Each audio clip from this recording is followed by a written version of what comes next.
On September 2, 2015, as part of Update 9.10, Japanese heavy tanks were added to the game. Huge, boxy, and with a vast HP pool.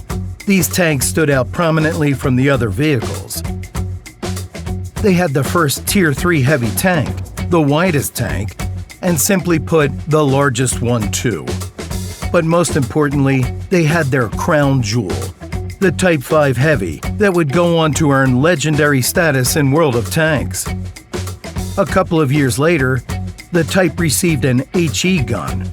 With Update 9.17.1, World of Tanks would never be the same again.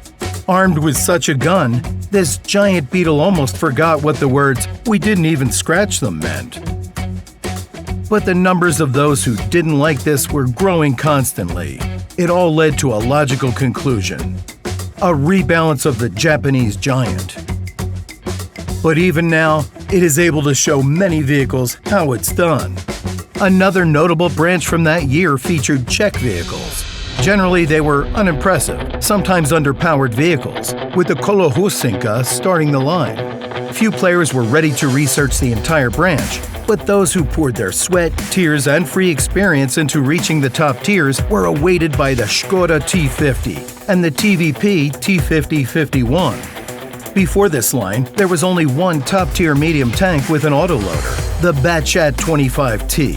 It was good and could destroy a Tier 10 opponent with one magazine. But in comparison, its gun was worse than the Czech ones. Accuracy, aiming, shell loading time, and magazine loading time, the newcomers did it all better.